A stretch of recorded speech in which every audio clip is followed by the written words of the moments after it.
a iniciar la clase de hoy. Em, Vamos a finalizar quizá con el tema de los tribunales. El viernes miraríamos un repaso de las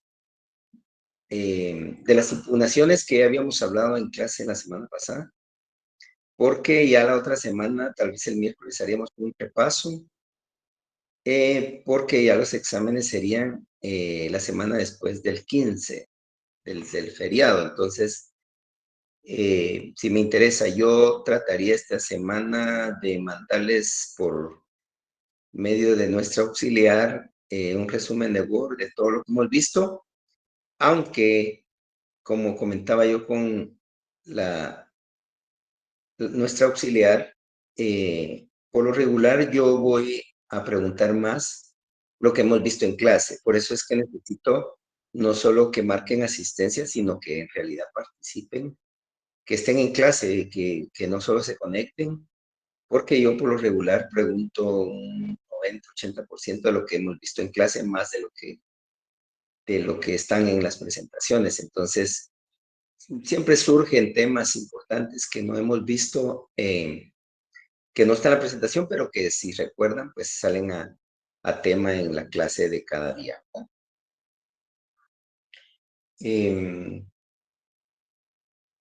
Vamos a este tema, ya lo habíamos visto.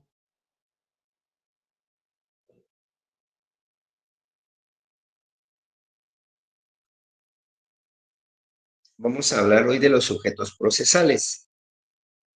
Aunque en materia laboral varía bastante de conformidad con el Código Procesal Civil y Mercantil, que pues ustedes saben, el Código Procesal Civil y Mercantil es un código pues supletorio, y se los he mencionado en varias clases, que es de conformidad con el artículo 326, que nosotros aplicamos en materia laboral el Código Procesal Civil y Mercantil.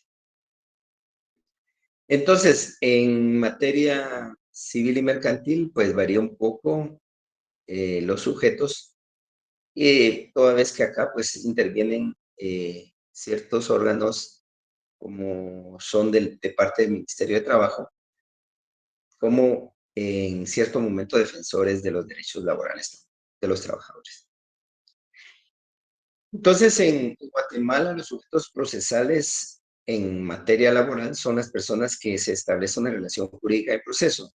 Inicialmente podemos decir que los principales son el trabajador y el patrono, ¿verdad? Que le denominan también empleador, o le denominan también al trabajador, pues dependiendo del proceso en materia de incidentes se le llama denunciante. Y bueno, el juez, que es el contralor del proceso, pues en cierto momento también interviene dentro del proceso, independientemente de sus auxiliares, como pueden ser el secretario y los oficiales administradores, pero principalmente podemos tener que el juez es el que media dentro del trabajador y patrono al momento de iniciarse un proceso laboral, independientemente si es de reinstalación o si es de pago de prestación. Dentro del Código de Trabajo tenemos al trabajador y al patrón dentro de los primeros artículos. Aunque esto creo que ya ustedes lo vieron ampliamente en los primeros cursos de Derecho de Trabajo y Procesal 1, no está de más mencionarlo, ¿verdad?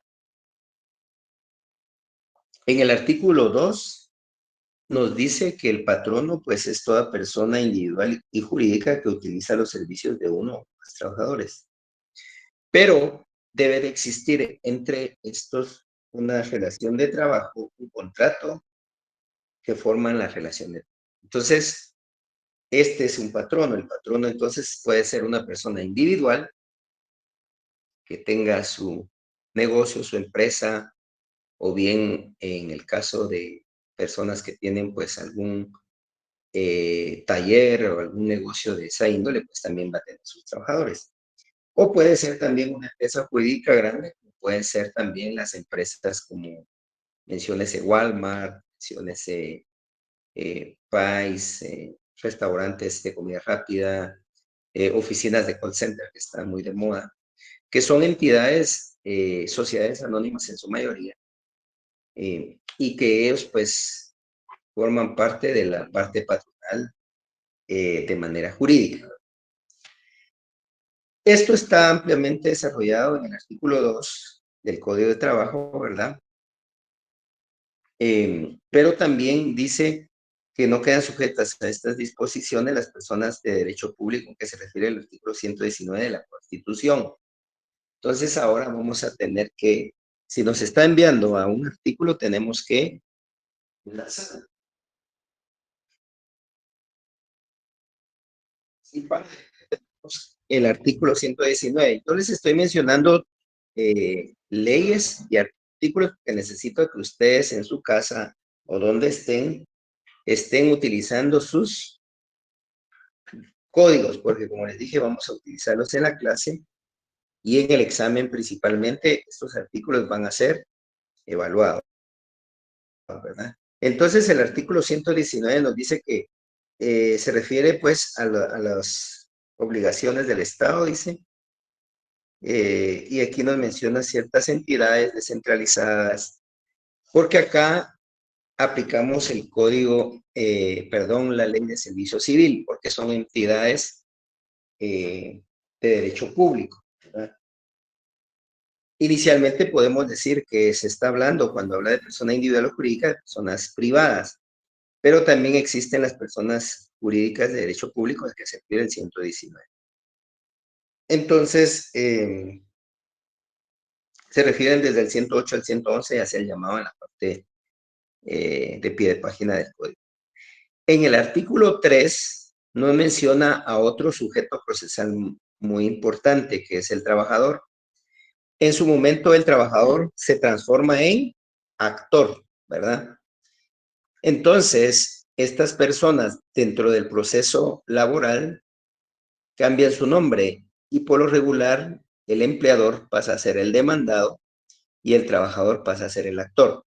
Estamos hablando de un proceso general, un proceso que comúnmente más se da, pero eso no significa que el empleador no pueda ser actor también.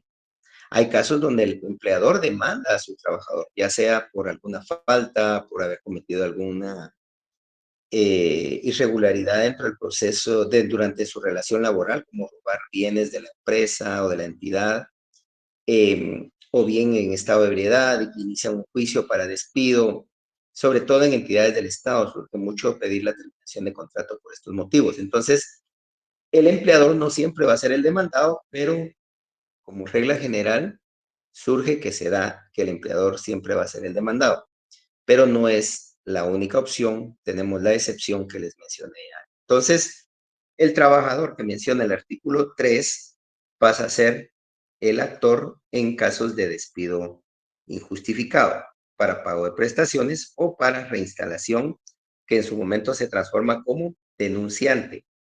La ley lo denomina como denunciante. ¿Y quién es este actor? Pues el actor, cuando es una persona individual, es la que presta sus servicios ante un patrono, ¿verdad? Y que en este caso, por ser despedido o porque no se le han pagado sus prestaciones y su indemnización, pues pasa a ser un actor dentro del sujeto como sujeto procesal. Entonces, tenemos muy claro que el sujeto procesal va a ser actor y demandado, actor trabajador, demandado empleador, dentro de un proceso de despido injusto. Si tenemos un proceso de terminación de contrato, pues un incidente en materia, en el Estado, ¿verdad? En una situación estatal, entonces el empleador pasa a ser el demandante y el trabajador el demandado, porque el empleador está pidiendo que el juez le autorice el despido. Esto es para el caso de personas que gozan de ese derecho, sea por emplazamiento, y yo les mencioné en el curso presencial, que pueden ser por personas embarazadas, por personas que se encuentran sindicalizadas y que forman parte del comité ejecutivo, o personas que forman un sindicato, o bien que la entidad está emplazada por medio de un conflicto colectivo económico-social. Entonces, en estos casos, el empleador pasa a ser el actor porque está solicitando, por lo regular, pues que termine un contrato de trabajo. Dentro del proceso puede darse también que el actor o el demandado, si fuera el patrono, digamos que el empleador fuera el patrón, perdón, fuera el demandado, se puede dar que actúe a través de un representante legal. Por lo regular, cuando son sociedades anónimas, se requiere la presentación, apersonamiento de un mandatario o de un representante legal. Y este va a formar parte también como sujeto procesal dentro del proceso laboral, ¿verdad? Entonces, hasta acá vamos bien. No sé si tienen alguna duda, pueden levantar su mano con gusto y les damos la palabra para. Si no, pues seguimos con el tema del día de hoy. Acá, nuevamente les menciono, como les dije, el juez, el trabajador y el empleador, que el trabajador puede ser actor o demandado y el empleador o patrono también puede ser el actor o el demandado, ¿verdad? Pero siempre debe de existir un conflicto que provenga de una relación laboral, un conflicto que provenga de las acciones que regula el Código de Trabajo o de acciones como podrían ser también faltas laborales, cuestiones, comisión de alguna falta por parte de un trabajador y que le inician pues un procedimiento administrativo que para ello pues ya cada entidad debe tener su propia normativa interna y que en general pues el Código de Trabajo en el 77 nos enumera una serie en el artículo, vamos a confirmarles acá, en el artículo 77, porque el 78 es el que usamos para la terminación de contrato, pero el 77 nos dice que son causas que facultan al patrono para dar por terminado el contrato sin responsabilidad de su parte y nos enumera una serie de incisos. Cualquiera de esos motivos que están en el 77 puede ser objeto de una demanda, ¿verdad? Porque el patrono se considere afectado por la relación laboral del trabajador que ha cometido alguna de esas faltas. Pero también el trabajador también tiene eh, derecho a demandar y va a utilizar no las del artículo 77, que son exclusivas para el patrono, van a utilizar las del artículo 79. Ojo, vayan anotando ahí, eso pues suelen ser preguntas en ocasiones, de que cuáles son las causas que facultan al trabajador de terminar un contrato, están en el 79, y las causas justas que facultan al patrón por haber terminado están en el artículo 77. Si se dan cuenta, nuestro Código de Trabajo en ese sentido está muy ordenado porque tiene separado cuáles son las causales de despido y cuáles son las causas de demandar a un patrón. Entonces, enhorabuena, pues el trabajador y ustedes como abogados van a tener y poder utilizar alguna de estas causas si estuvieran defendiendo a un trabajador, de las que contenidas en el artículo 79. Pero, ojo, porque también deben de probar su relación laboral, que es lo que les he dicho yo. El trabajador únicamente tiene que probar la relación laboral. Todo lo demás, si son causas de despido y todo, deberá probarlo el patrono, y el trabajador únicamente tiene digamos, la facultad de poder denominar, ¿verdad? O enumerar ciertas cuestiones, ciertos medios de prueba, pero es el patrono el que deberá probar. Esto se llama en materia procesal inversión de la carga de la prueba. Yo les digo, ¿qué es inversión de la carga de la prueba? En materia laboral significa que que el trabajador propone, pero el patrono debe probar. Entonces se invierte la carga de la prueba. Ese es un beneficio muy grande que otorga la ley en Guatemala, de poder permitir que el trabajador pueda proponer prueba, pero no está obligado a su carga de la prueba. Es el patrono quien tiene. Entonces a eso se llama inversión de la carga de la. Eso también es un punto importante en el tema de derecho procesal. Yo creo que también algo de ello pudieron haber visto en Procesal 1. Otros sujetos procesales que son importantes dentro del proceso laboral es la intervención de sindicatos y la intervención de asociaciones profesionales, que por lo regular el código nos lo denomina como coalición, ¿verdad? Entonces ellos pueden intervenir también, van a ser representados por sus miembros por medio de los comités o de las juntas que ellos nombren, de los representantes, y que estos pues en cierto momento también gozan de inamovilidad, ¿verdad? Los que dirigen el sindicato y van a formar parte. Un sindicato puede demandar, ¿verdad? Por lo regular en materia laboral, el sindicato lo que plantea son conflictos colectivos. ¿Qué beneficio trae el conflicto colectivo en su planteamiento? Pues que emplazan al patrono y el patrono se encuentra imposibilitado en despedir a los trabajadores. Entonces, eso a la larga, pues es un beneficio para los sindicatos de poder acudir siempre y cuando pues actúen dentro del marco, porque les digo, y si ustedes pues se van a dedicar a materia laboral, es bueno que desde ya vayan ustedes entendiendo que ser abogado de un sindicato no es solo representarlo y decir voy a llegar a las audiencias, sino tomar muy en cuenta cuando el juez emplaza, porque por lo regular el juez de primera instancia va a emplazar a un sindicato y le va a dar una enumeración de requisitos para planteamiento del conflicto.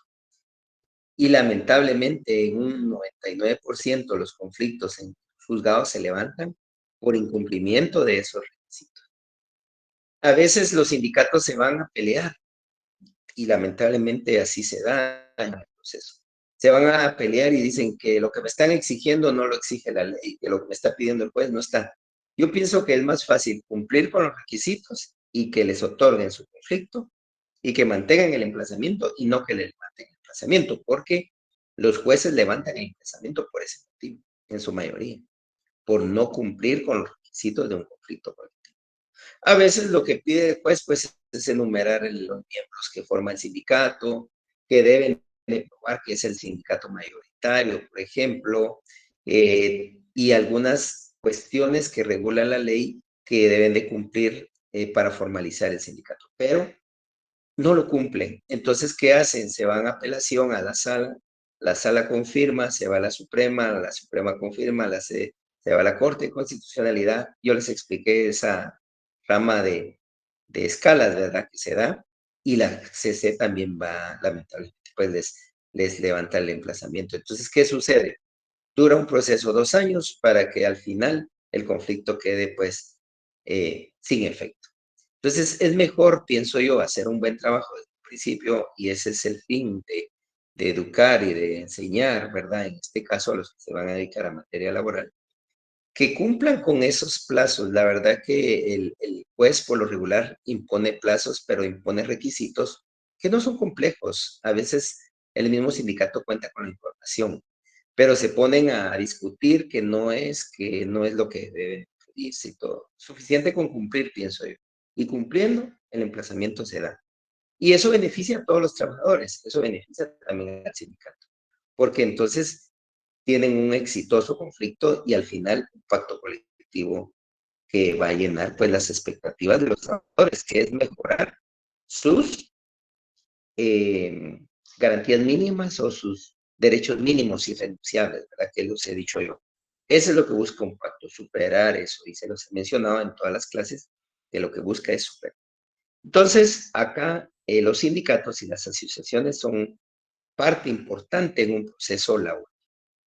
Dentro de los terceros podríamos mencionar a la Inspección General de Trabajo, al Ministerio de Trabajo y a la Nación. ¿Cómo intervienen estos entes, verdad? Dentro del proceso, pues el mismo código de trabajo les da intervención y vamos a empezar con el primero, que es la Inspección General de Trabajo.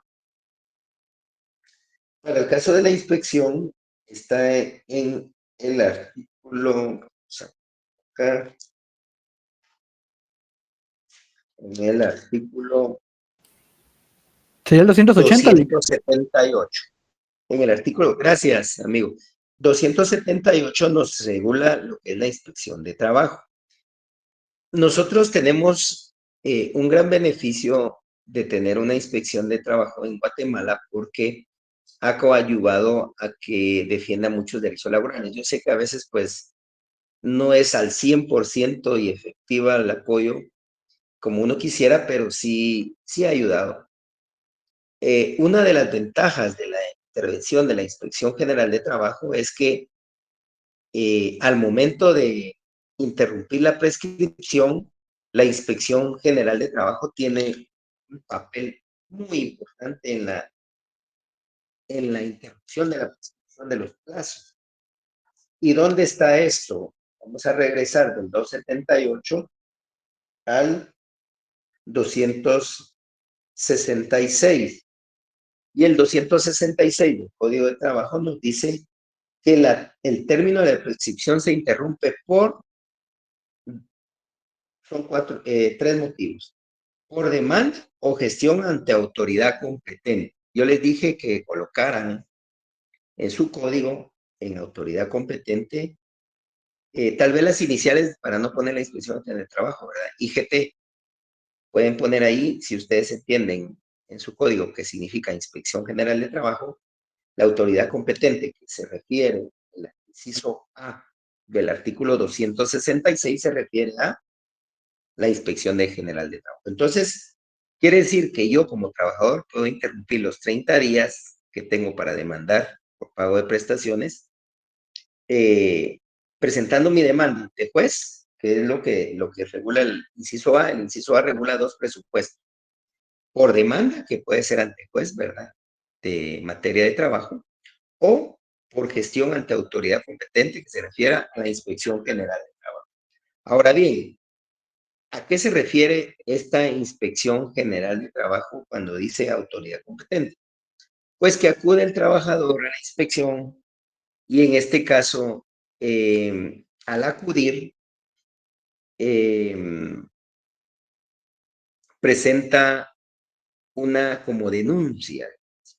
Entonces, la inspección le recibe su denuncia, hace un acta, te colocan fecha y hora cuando sea persona el trabajador, y automáticamente con esto se está interrumpiendo la prescripción que nos regula el artículo 266 del Código de Trabajo.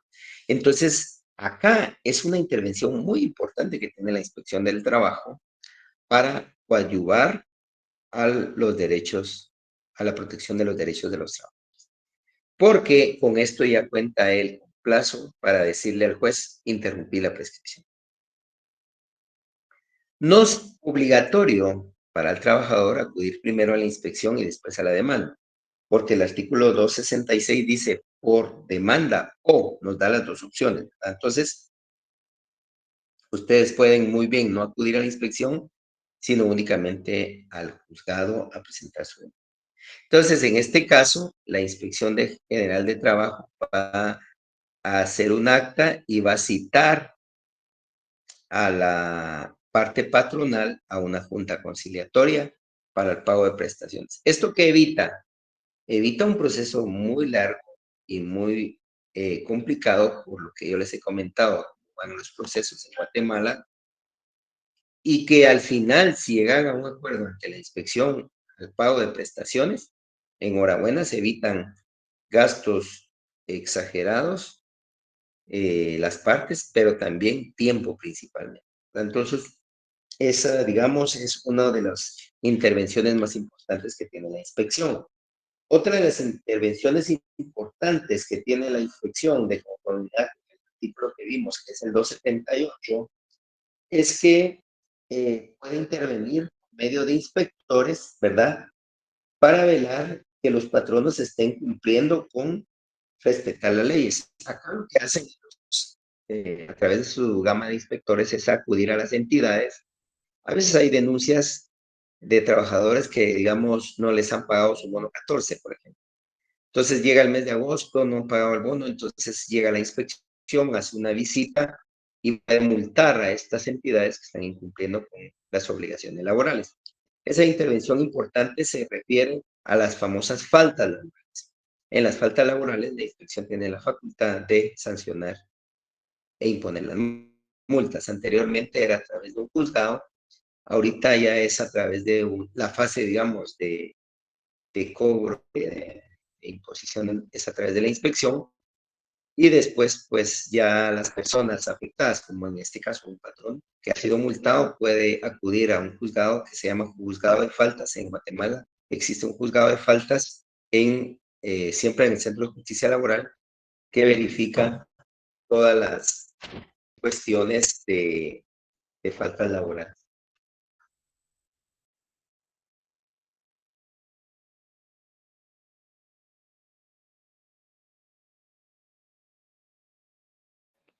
Buenas noches, licenciado. Entonces, en este caso, sí, buenas noches. Con una consulta, en los terceros también puede Sí. incluirse a la PDH, a la Procuraduría de los Derechos Humanos. Por lo regular, la Procuraduría de Derechos Humanos no tiene mayor intervención en procesos laborales. No obstante a ello, existen muchas denuncias cuando se han cometido actos en contra de trabajadores, pero dentro de la relación laboral. Por ejemplo, están en una entidad y están vulnerando o están arriesgando la vida de las personas y no están cumpliendo con ciertas normas que vulneran derechos constitucionales, pero como podría ser la vida, la integridad de las personas, y que acuden a una sede de la de Derechos Humanos para hacer ello. Pero esto no está dentro del juicio, esto no es un juicio, sino es una cuestión meramente administrativa. Entonces, por lo regular, la PDH sí interviene en estos casos solo cuando se dan estos tipos de violaciones, ¿no? Porque la PDH no tiene limitada su participación, es extensiva. Participa en niñez, en familia, en laboral, en cuestiones estatales, cuando hacen manifestaciones, etcétera. Entonces, sí se puede acudir, pero no es que sea sujeto procesal, porque no es dentro del juicio por sí, ¿verdad? Digamos, no es para velar porque el patrón no le pague sus prestaciones, ¿me entiende? Sino que es para eh, buscar cómo se corrigen ciertos daños que le pueden causar a un trabajador dentro de la entidad. Quizá en eso es donde he visto yo la intervención de la PDH, no dentro del juicio como tal, como le digo, sino más que todo cuando dentro de una empresa o de una sociedad o de algún negocio se están vulnerando derechos laborales como podría ser que se esté en riesgo, ¿verdad? Tanto la integridad o la vida de una persona, por ejemplo, ¿verdad? Nínive creo que me había preguntado, ¿verdad? Sí, muchas gracias por la explicación. Tenía esa pequeña, No tenga pena. pero ya me aclaré. Sí, no te- sí, ok. Entonces, en el Ministerio de Trabajo también es importante porque es donde se acude a inscribir los sindicatos y tienen otras intervenciones, ¿verdad? El Ministerio de Trabajo a veces tiene otras intervenciones dentro del sistema de trabajo, pero su injerencia más que todo es a través de la inspección, porque la inspección es una entidad que pertenece al Ministerio de Trabajo. Entonces, por lo regular, la inspección interviene a través de este, de este ministerio, ¿verdad?, que Guatemala tiene. Porque lo más cómico, digámoslo así, ¿verdad?, por usar un término no coloquial, ¿verdad?, es que a veces el Ministerio de Trabajo termina siendo demandado porque despide a sus trabajadores. Entonces, el Ministerio debe laborales siendo una entidad demandada en el artículo 274 y 274 es donde está la intervención de Ministerio de Trabajo, pero pueden ustedes ver del 274 al 277 la diferencia que tiene, que es mínima. Pero el Ministerio de Trabajo sí, en cierto momento termina siendo demandado, termina siendo participante. Me levantó la mano alguien, apellido Tello, me parece. Sí, Lick, solo es que lo que pasa es que el audio se le estaba entrecortando, entonces no se le entendió. Ok, pues les decía que el Ministerio de Trabajo tiene su participación de conformidad con el artículo 274 del Código de Trabajo, ¿verdad? Y obviamente, pues lo que va a tener es situaciones relativas al trabajo, porque esa es la función principal como ministerio. Pero que lamentablemente les decía que también en algunos casos el Ministerio de Trabajo termina siendo ente demandado porque despide a sus trabajadores, ¿verdad? Y no cumple a veces con ciertas, de velar por el principal derecho, que es el derecho de los trabajadores en general. Ahora, la Procuraduría General de la Nación en cierto momento pasa a formar parte y al final no es ni tercero porque termina siendo demandado. ¿Se recuerdan que yo en una clase les dije que la Procuraduría General de la Nación es el representante del Estado de Guatemala? Y todas aquellas demandas que se dan dentro de los juicios laborales y donde el demandado es el Estado, la Procuraduría tiene que intervenir.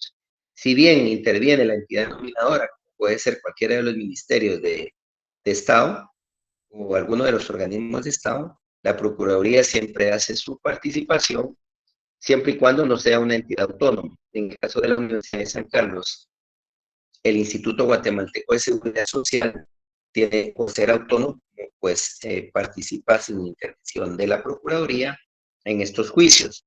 Y el ICS es uno de los más demandados en juzgados, es una de las entidades más demandadas, pero no por cuestión de prestaciones, sino es por la situación de pensiones y de la atención médica que está dentro del marco de seguridad social. Entonces, si yo tengo 100 procesos en un juzgado, 50 van a ser en contra del ICSI y todos los demás son de una gama de procesos.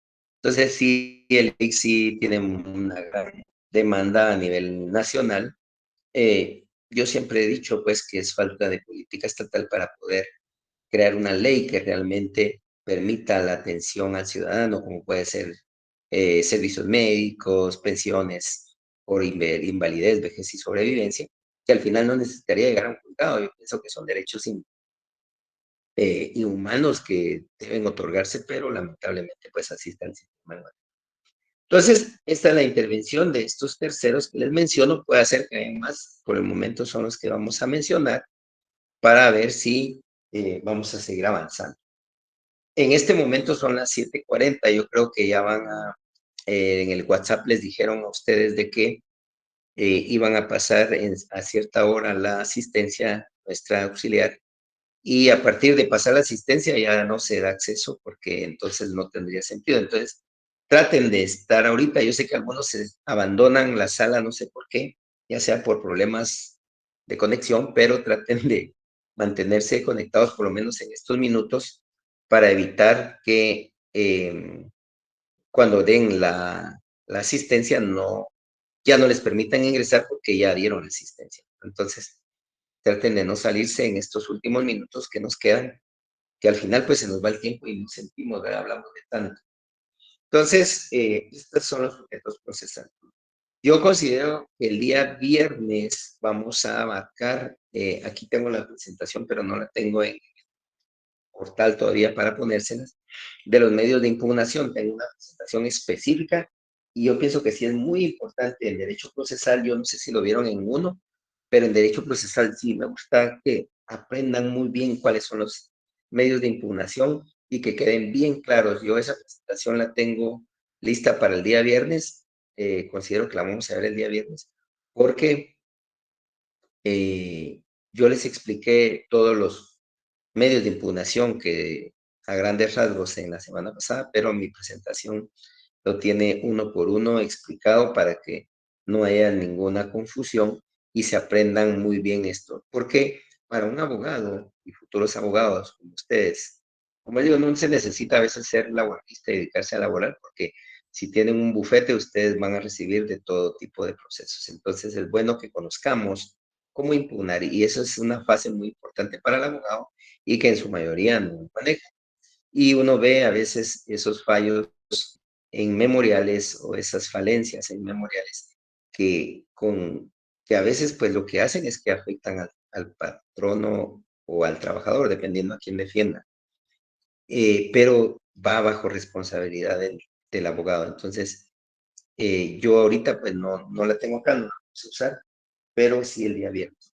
Hasta acá vamos, no sé cómo vamos con las preguntas, si no, pues seguimos repasando porque hasta aquí se me acabó casi el tema de hoy, pero sí me gustaría que preguntaran para seguir abarcando.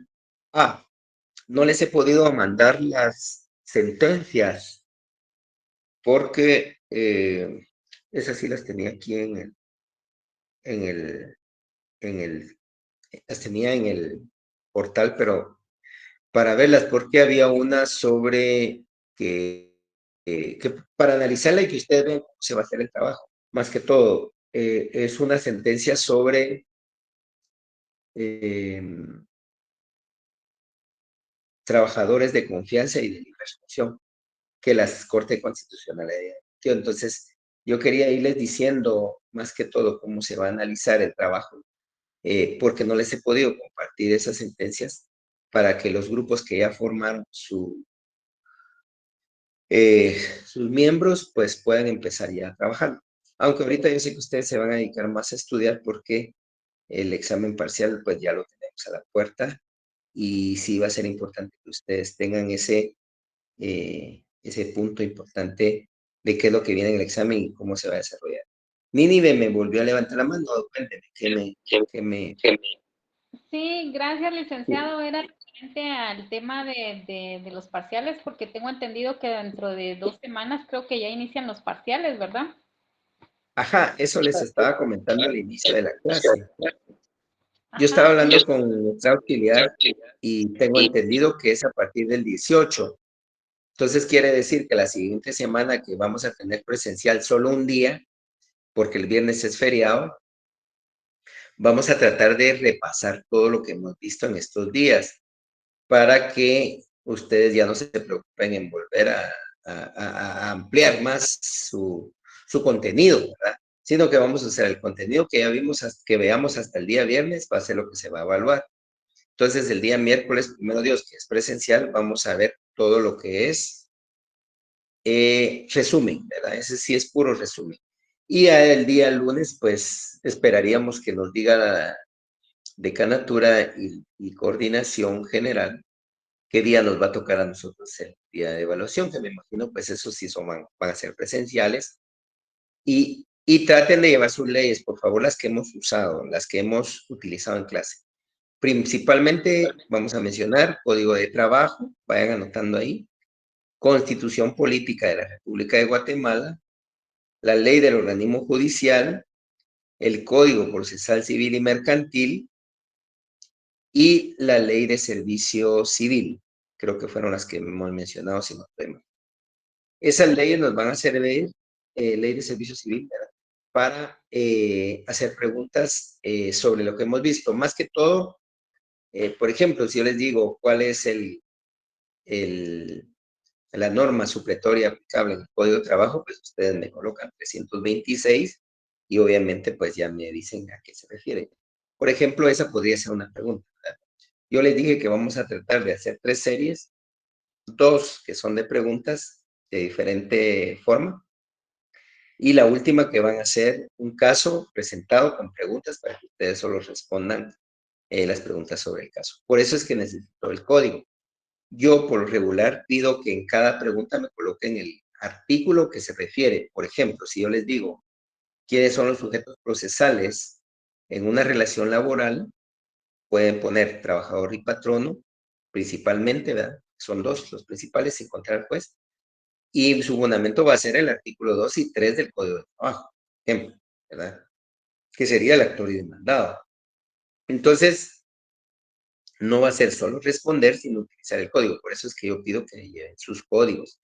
No se va a poder estar prestando códigos porque eso afectaría el momento de estar compartiendo los códigos y evitar pues que hayan algunas cuestiones ahí anómalas. Diego, ¿me levanta la mano? Sí, Diego Licenciado, Gaitán. licenciado, Ajá. buenas noches. Buenas noches. Solo, disculpe, para repetir lo que vamos a utilizar, es el Código de Trabajo, la Constitución Política de la República de Guatemala, Código Procesal Mercantil y Civil, Ley de Servicio Civil, únicamente. Le faltó la ley del organismo judicial. Ah, ok. ¿Se recuerda, dirá usted, por qué la ley, verdad? En una clase mencionamos las clases de sentencia, ¿verdad? Correcto. Decretos, autos y sentencias. ¿Por qué los mencionamos? Porque estábamos hablando de los medios de impugnación, ¿verdad? Por ejemplo, los decretos no se pueden apelar, ¿verdad? Entonces yo les dije, miren, lo que se apela es el auto y sentencia. El decreto solo se puede plantear revocatoria o nulidad. Y entonces por eso fue que lo mencionamos. Entonces de repente puede ser útil para alguna pregunta que venga, ¿verdad? Puede ser que no utilicen las 5, pero mejor tenerlas y no que les falte, ¿verdad? Había un folleto que venden que tiene algunas de estas leyes, pero si ustedes ya las tienen, yo les he dicho que no hay ningún inconveniente en que utilicen las que han usado. Sí les pedí que traten de seguir usando las leyes que han usado porque se familiarizan y traten de usar esas mismas para sus privados para evitar pues que a veces se desconectan ya en un privado porque tienen una ley que compraron hace 8 días, ¿verdad? Entonces, sí es bueno que mantengan la misma ley porque uno se familiariza con sus leyes. Entonces, es bueno tenerlas en ese momento. Entonces, hasta acá vamos. Vamos a tratar de terminar hoy a la misma hora para que todos pues, puedan ir a descansar a las 8. Pero mientras tanto, vamos a seguir repasando. Vamos a regresar un poco lo que habíamos visto anteriormente a esto, que también era importante que yo les dije, cómo está dividida este es como un repaso, dividida los tribunales en materia de trabajo. Link Yo les disponible. mencioné 3 entidades importantes, que son la Corte Suprema de Justicia, las salas de apelaciones y los juzgados de primera instancia. Esos son, digamos, los 3 importantes porque son 3 eslabones que se buscan en un proceso laboral. Les decía, el primero que recibe es el juez de primera instancia, pero como acá tenemos la Corte Suprema, yo les decía que la Corte Suprema no es que lleve juicios laborales, la Corte Suprema no va a llevar un juicio laboral por sí, porque como les dije yo, existen 3 cámaras y esas pueden ser preguntas también de examen, pero no hay ninguna cámara que se llame cámara laboral, cámara de trabajo, no existe en Guatemala. Existe una cámara que se llama de amparo y antejuicio, que es la que conoce en materia laboral. Entonces la Corte Suprema, yo les dije en clase anterior, que estaba dividida por 3 cámaras, y de hecho yo les pregunté a varios alumnos, algunos respondían, y que si bien es cierto, la Corte Suprema está integrada por 13 magistrados, los 13 no forman las cámaras, solo 12, y que son 12 porque son 4 en cada cámara, 4 en cámara penal, 4 en cámara civil y 4 en cámara de amparo y antejuicios. De los 4, uno es presidente de cámara, ¿verdad? Entonces hay 3 presidentes por cámara.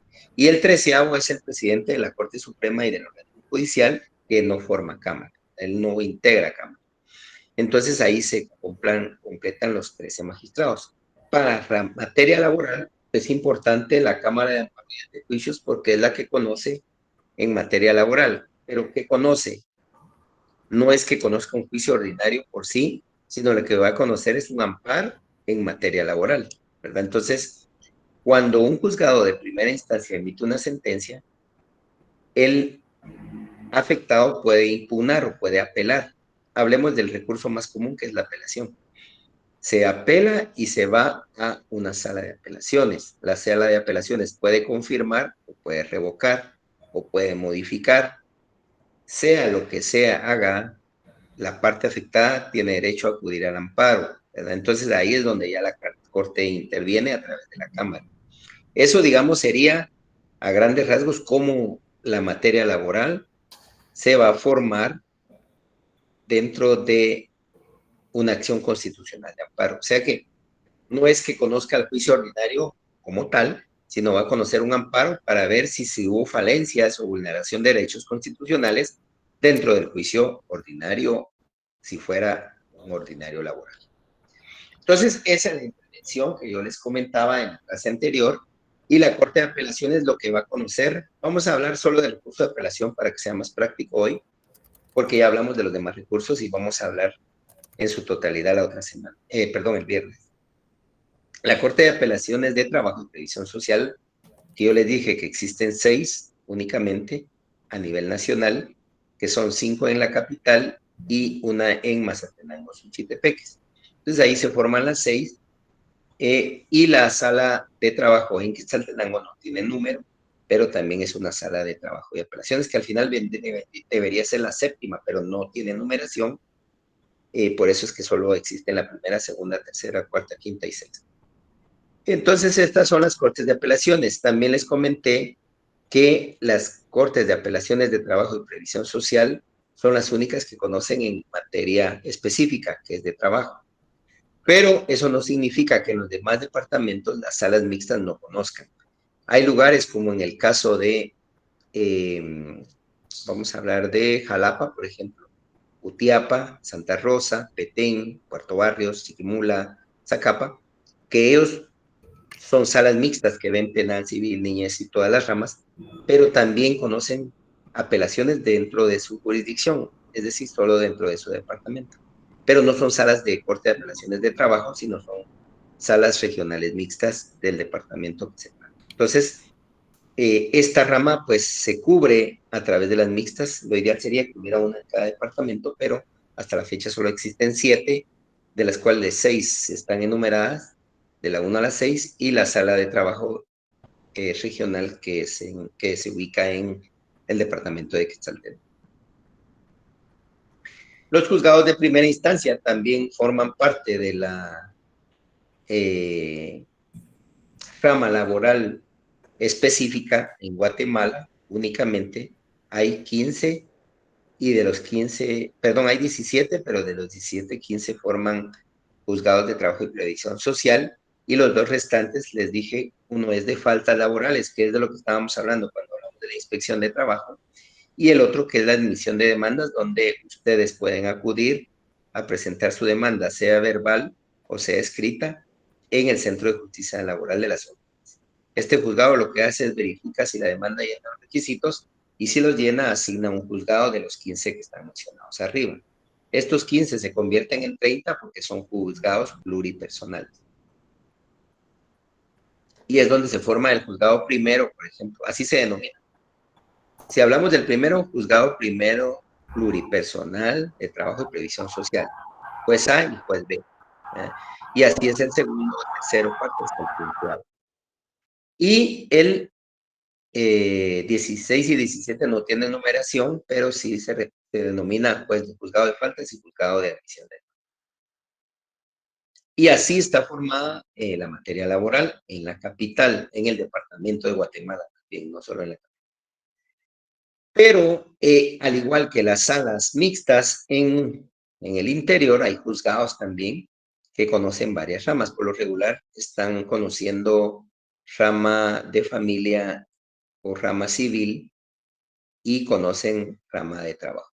Los penales no tienen asignado rama laboral, más se dedican al ramo penal específico.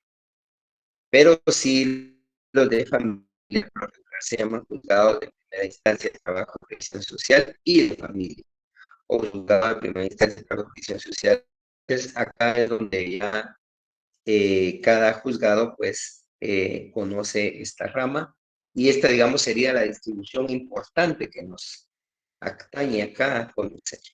No sé si ya la mayoría notó su asistencia, porque no va a ser que termine la clase y no se le haya escapado. Tomen en cuenta que la asistencia ya está en ya se las envió nuestra auxiliar, ¿verdad? Hasta acá no sé si hay alguna pregunta, y si no, pues vamos a cerrar ya con lo último que vimos hoy para repasarlo y que quede bien claro, ¿verdad? Tello nos levantó la mano de la FED. Sí, una pregunta. ¿La ley del servicio civil es del Ejecutivo?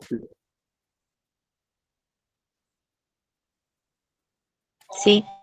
Sí, Okay, pero la ley del servicio civil es estatal. Digamos que no podemos hablar que solo del Ejecutivo, pero cada organismo de Estado tiene su propia ley de servicio civil. Como son 3 organismos, está el organismo legislativo, que tiene su propia ley de servicio civil. Está el organismo judicial, que es de los jueces de lo que estamos hablando ahorita, que tiene su propia ley de servicio civil del organismo judicial.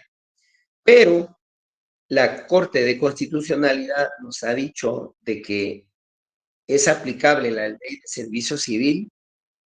Por ejemplo, les voy a plantear un caso donde un juzgado recibió una demanda de un trabajador del Congreso de la República, y la ley de servicio civil del organismo legislativo dice que solo cuenta con 30 días para demandar.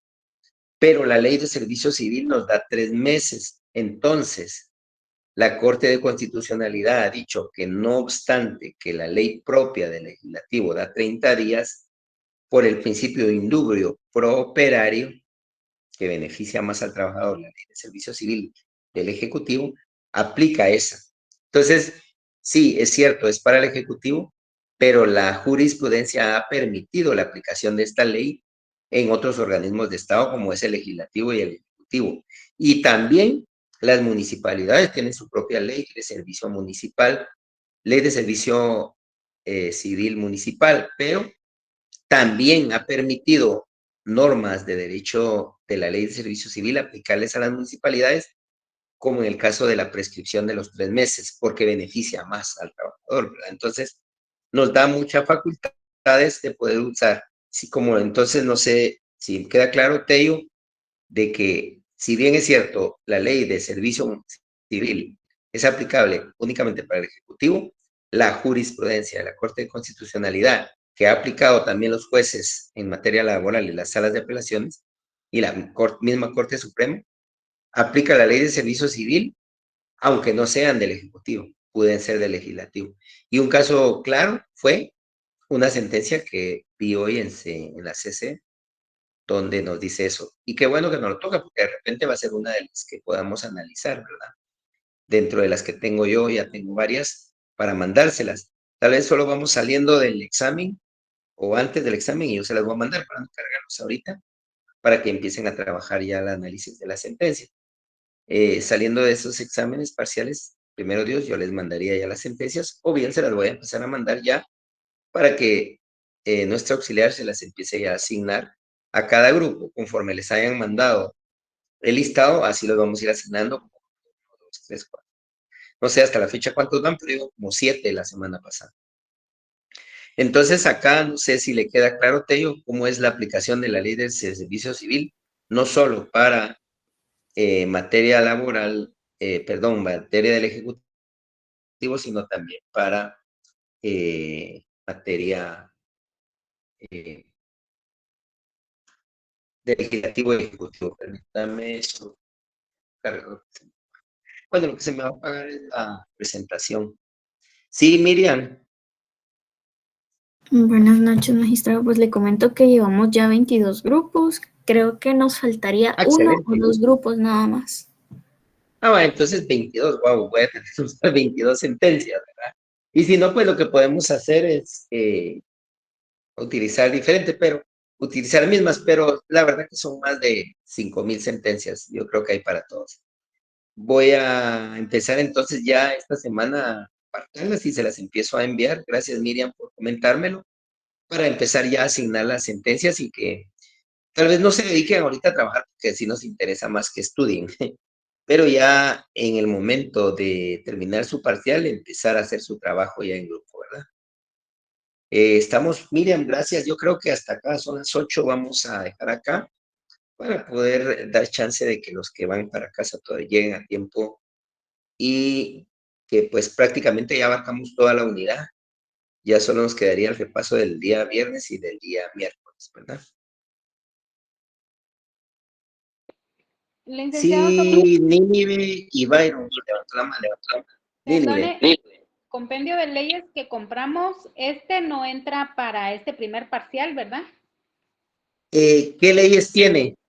Tiene ley de sindicalización y regulación de la huelga de los trabajadores del Estado, ley de Sí, clases esa no. y su reglamento, Sí, esa no. ley Esa orgánica no. de previsión militar, el No. acuerdo 2-2003 de la Corte Suprema de Justicia y el pacto colectivo de condiciones de trabajo del Congreso de la República. Sí, el pacto les va a servir únicamente para analizar un pacto. Tal vez lo vamos a usar de último cuando nos toque hablar sobre el conflicto colectivo. El pacto más que todo nos va a servir para que ustedes vean cómo se constituye, ¿verdad? Pero podrían descargar cualquier pacto en Google, que todas las entidades del Estado casi que tienen pacto. Entonces, nos va a servir para ello. Yo les dije que si ya tenían esas leyes, pues no compraran el compendio, y si querían comprarlo, pues les den enhorabuena, les va a servir para futuros hasta para un privado, ¿verdad? Y sí vamos a ver esas 3 leyes que me menciona quizá en el segundo parcial, ¿verdad? Ah, muy bien. Gracias, Lo licenciado. pueden llevar el día de clase si quieren, pero no creo que sea muy útil. Sí, no, no hay problema. Ustedes pueden sacar leyes ese día del examen, ¿verdad? Ahora, Byron también había levantado la mano. Fue por error, licenciado. Ah, bueno, no tengan pena. Está bien, Byron. Entonces, estamos bien ahí. Si tienen alguna duda antes de finalizar, y si no, pues dejamos hasta acá la clase. Éxitos. Empiecen ya a estudiar los temas que hemos visto. Yo voy a tratar de esta semana ya Buenas noches, enviarles licenciado. el resumen, ¿verdad? Buena noche, que tengan buen descanso y los veo primero Dios el día viernes. Feliz noche.